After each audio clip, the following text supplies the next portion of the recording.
आदाब, मैं हूं शादाब। क्या आपको चुनाव लड़ने के लिए टिकट चाहिए? क्या आप भी खबरों में बने रहने वाले नेता बनना चाहते हैं? आपके लिए मार्केट में एक कोर्स है, जैसे कैप्सूल कोर्स होता है, उसका छोटा वर्जन कैप्स, यानी communal abusive patriarchal sexist course. ऐसे ही किसी कोर्स की मदद से टिकट पाने वाले सक्सेसफुल कैंडिडेट से मिलिए। सारी की सारी सड़कें प्रियंका गांधी के गाल जैसे जरूर बना देंगे। मार्लिना ने बाप बदल दिया, पहले मार्लिना थी, अब सिंह हो गई। महिलाओं के खिलाफ अभद्र टिप्पणी, सेक्सिस्ट रिमार्क्स, हेटफुल और कम्युनल स्टेटमेंट, यही कई नेताओं की जमा पूंजी है। इस वीडियो में हम आपको एक पैटर्न दिखाएंगे कि कैसे पब्लिक के लिए बेहतर करने वाली पॉलिटिक्स पतन की ओर है और किस तरह पॉलिटिक्स में प्रमोशन मिलता है। दिल्ली में विधानसभा चुनाव है, लेकिन उसके साथ ही पॉल्यूशन बढ़ गया। जैसे कोरोना का वेरिएंट था, वैसे ही प्रदूषण का नया वेरिएंट आया है और इससे बचने के लिए आपको मुंह की जगह अपने कान पर मास्क लगाना होगा और खासकर अपने बच्चों को ऐसे वेरिएंट से बचाना होगा।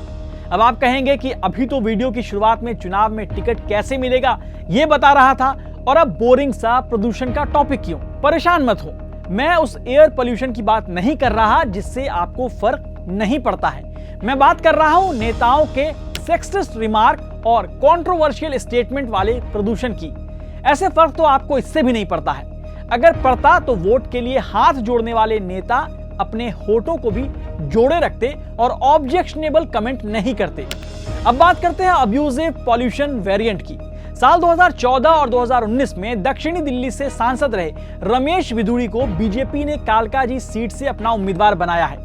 इस सीट से दिल्ली की मुख्यमंत्री आतिशी सिंह विधायक है और वो फिर से इसी सीट से चुनावी मैदान में है। कांग्रेस ने भी एक महिला कैंडिडेट अलका लांबा को यहां से टिकट दिया है और इन सब के बीच बीजेपी के पुरुष नेता रमेश बिधूड़ी का एक वीडियो सामने आया जिसमें वो एक जनसभा में कहते दिखे कि मैं आपको आश्वासन देता हूं कि जैसे हमने ओखला और संगम विहार में सड़कें बनाई, वैसे ही हम कालका जी की भी सड़क को प्रियंका गांधी के गालों जैसी बना देंगे।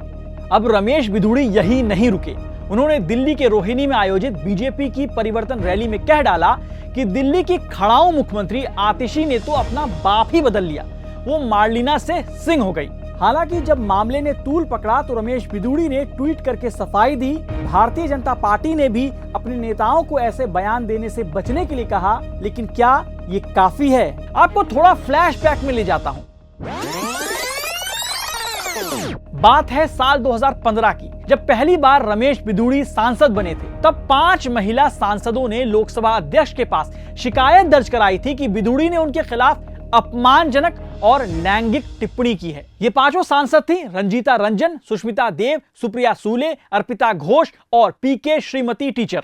इसके बाद साल 2017 में उत्तर प्रदेश राज्य चुनावों से पहले बिधूड़ी ने मथुरा में एक रैली में कांग्रेस नेता सोनिया गांधी के खिलाफ लैंगिक टिप्पणी की थी। कांग्रेस द्वारा बीजेपी के कामों की रिपोर्ट मांगे जाने पर सांसद ने कहा था, इटली में ऐसे संस्कार होते होंगे कि शादी के 5-7 महीने बाद ही पोता या पोती भी आ जाए। भारतीय संस्कृति में ऐसे संस्कार नहीं हैं। अपने स्पीच में बिधूड़ी ने बीएसपी नेता मायावती के बारे में कहा कि ऐसे संस्कार कांग्रेस में या मायावती जी के घर में होंगे, भारतीय संस्कृति में ऐसे संस्कार नहीं हैं। महिला नेताओं के खिलाफ ही नहीं, रमेश बिधूड़ी बॉडी शेमिंग और कम्युनल रिमार्क के लिए भी जाने जाते हैं। मई 2019 में लोकसभा चुनाव से पहले एक रैली के दौरान बिधूड़ी ने दिल्ली के सीएम अरविंद केजरीवाल को दलाल कहा और दिल्ली के सीएम पर अपमानजनक टिप्पणी करते हुए उन्हें बौना भी कहा, लेकिन फिर भी उन्हें पार्टी ने 2019 में टिकट दिया और वो चुनाव जीते। अब आपको एक और कहानी बताते हैं। 21 सितंबर 2023 को संसद में स्पेशल सेशन के दौरान रमेश बिधूड़ी ने तब के बीएसपी सांसद दानिश अली पर अभद्र टिप्पणी की थी, लेकिन पार्टी ने एक्शन की जगह बिधूड़ी को अभद्र भाषा बोलने के 10 दिन के अंदर ही 27 सितंबर 2023 को राजस्थान के टोंक विधानसभा क्षेत्र का प्रभारी बना दिया। हालांकि इसके बाद जब 2024 का चुनाव हुआ तो बीजेपी ने रमेश बिधूड़ी का टिकट काट दिया। लोगों ने कहा बीजेपी ने बिधूड़ी को सजा दे दी, लेकिन शायद अब सजा माफ हो गई और फिर टिकट दे दिया गया, या टिकट इसी बिना पर मिला कि आप कितना बढ़िया आपत्तिजनक ऑब्जेक्शनेबल कमेंट करते हैं। आपको टिकट मिलने का एक और क्राइटेरिया दिखाते हैं। बीजेपी ने पटपड़गंज सीट से रविंद्र नेगी को टिकट दिया है। नेगी के सीवी में अचीवमेंट्स के कॉलम में मुसलमान दुकानदारों को परेशान करना, दुकानों पर जबरन नाम लिखवाना बोल्ड लेटर में लिखा होगा शायद। मुस्लिम हो ना, मुसलमान हो ना, तो तोमर हिंदू नाम क्यों रखा हुआ है? नहीं, आपके में है तो अपना आगे का नाम रखो ना, असलम रखो। ये तोमर नाम हटा देना क्यों? हिंदुओं की बस्ती में काम कर रहे हो, कम से कम मुसलमान नाम लिखना चाहिए ना। मुस्लिम हो ना, मुस्लिम या नहीं हो? मुस्लिम हो ना तो मुस्लिम नाम लिखो अपना यहाँ पे, और कल इसको बैठा के मुस्लिम नाम लिखना। अगर नहीं लिखोगे तो दुकान ये बंद हो जाएगी और सील भी हो जाएगी। ठीक है, सील हो जाएगी दुकान, बिल्कुल बंद कर दूंगा, शटर नीचे डाउन कर दूंगा शटर। दिल्ली ही नहीं, देश भर में ये पैटर्न दिखता है। नफरती बयान, महिलाओं के खिलाफ टिप्पणी, इन सब पर डिमोशन नहीं प्रमोशन मिलता है, जैसे मानो जॉब डिस्क्रिप्शन में डिमांड ही इस बात की हो। हमने वीडियो की शुरुआत में कैप्स कोर्स की बात की थी, जिसके जरिए टिकट पाने वाले एक और सक्सेसफुल कैंडिडेट से मिलिए। महाराष्ट्र विधानसभा चुनाव में बीजेपी ने भड़काऊ भाषण देने वाले नीतीश राणे को टिकट दिया था। नीतीश राणे ने 1 सितंबर को अहमदनगर में कहा था कि मस्जिद में घुसकर चुन कर मारेंगे। अब नीतीश राणे को मंत्री भी बनाया गया है। कैप्स कोर्स के एक और नेता से मिलिए, नाम है टी राजा।